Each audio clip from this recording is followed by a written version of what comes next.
Ryan Vandendyck of Eden Industries and Jason Ruper of Atlus USA. Why don't you guys introduce yourselves? Well, as you said, Ryan Vandendyck. Yeah, I'm the game director of Citizens of Earth, and the developer side, Eden Industries, and so we're handling all the development, and Atlus is doing publishing, and I'll let Jason talk about that. Hi, I'm Jason Ruper at Atlus. I'm the project coordinator on Citizens of Earth here, and we handle all the publishing side. We got the developer here, and we took over after the Kickstarter didn't get the visibility it needed, and swooped in, and we've been having a very wonderful collaboration between the two.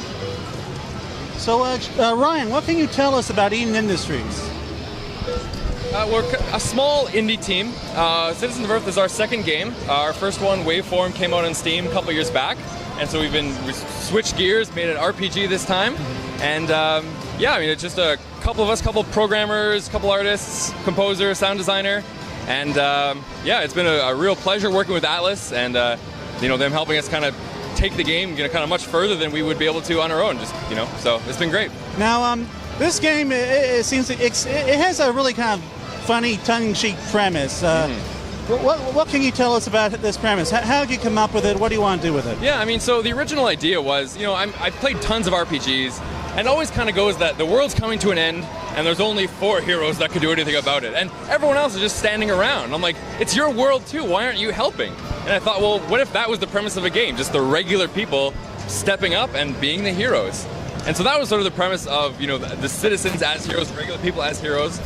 And I really wanted someone to lead them around, and I thought, well, if he's leading them around, maybe he doesn't fight. If he doesn't fight, he's pretty useless. If he's useless, he's probably a politician. And that's how we got the vice president of the world.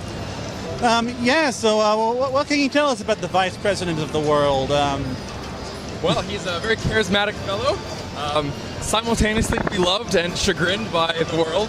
A bit of a goofball, he's still kind of a mama's boy, kind of stays with his mom.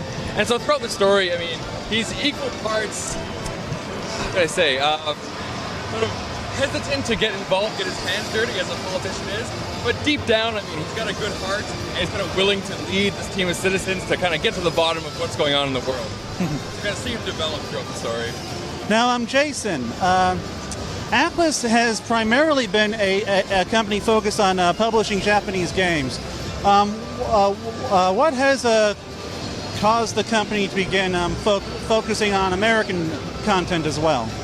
Well, the landscape's changed a lot, and our company has decided, we do love our Japanese games. We got our staples. Here at the show alone, we have 3 different Persona 4 titles being represented, and we do love our Japanese games, but we do know that there's a lot of great talent out there in North American development, and there's a lot of indie studios that are struggling just because they don't have the right publishing know-how, and that's kind of where we have some strengths, and we thought it'd be kind of a fun thing to start doing that. So we've kind of tested our foot in the waters a little bit. We've had a few in the past, Rock of Ages, some other Ace Team titles in the past, and we've had a lot of success, and we thought we should do more of that. So we've actually got a few different indie developers that we've been working with in addition to Eden here.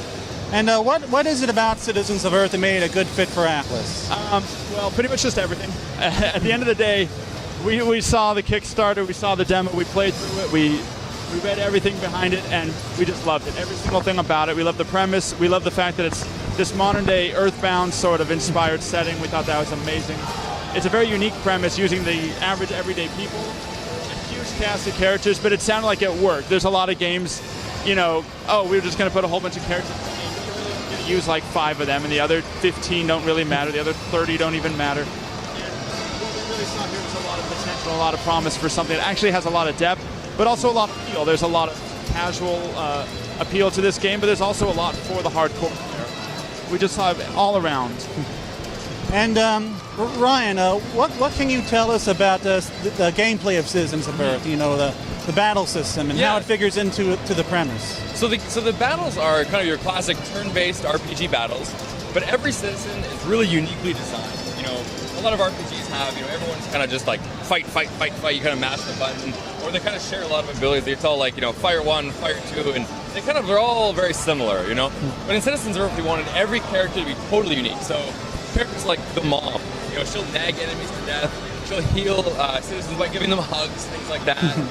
The farmer will plant, crops in battle and harvest them for big effects. Your younger brother is wrestling in doggy pile, teasing the enemies. And you know, of course, you have some characters that are more damage focused, some that are more healers and support. And but you know, because they're so unique, you can combine them in really interesting ways and kind of develop your own strategies by pairing up, you know, the individual strengths and weaknesses of the citizens. And which of these citizens are your favorite? You know, aside from the vice president, of course. One of my favorites is the school mascot. There's a guy in a suit, you never really see what's inside, and it's really this over-the-top, kind of off-the-wall character. And I think, you know, kind of shows that while, you know, one premise is that, you know, you're playing as regular people, but also has a kind of a side that actually is really wacky and kind of off the wall, which has been a lot of fun. And Jason, now this game is coming to a variety of platforms. Why did you choose these specific platforms for Citizens of Earth? I mean, Atlus choose these platforms, obviously. You know, it is on a lot of platforms. It's on PC, it's on Wii U, it's on 3DS, it's on PS4, it's on Vita, and digital download on all of them. And we really looked at the whole market share of each of these. We looked at the potential for each of these. And although there's not a lot, for instance, on the Wii U, we kind of believe that the Wii U could have some promise. We definitely saw, you know, Earthbound had just come out as downloadable on Wii U. And we thought, well, you know what, it kind of makes sense. This is kind of in that same vein. It's in that same sort of homage territory. And so we kind of selected the ones we thought it would probably succeed the best in. And how would you say Sega's acquisition of Atlus has affected the company, if at all? I mean, this game in particular, I would say there's been very little, if any, direct involvement. But as a whole, I think the Atlus-Sega relationship has been one of just we continue to do our thing, they continue to do theirs, and we don't really interfere in any sort of way with each other's.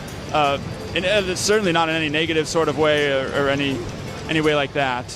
And do either of you have anything to say to Sega fans, or maybe who should maybe be looking into some Atlus games like Citizens of Earth?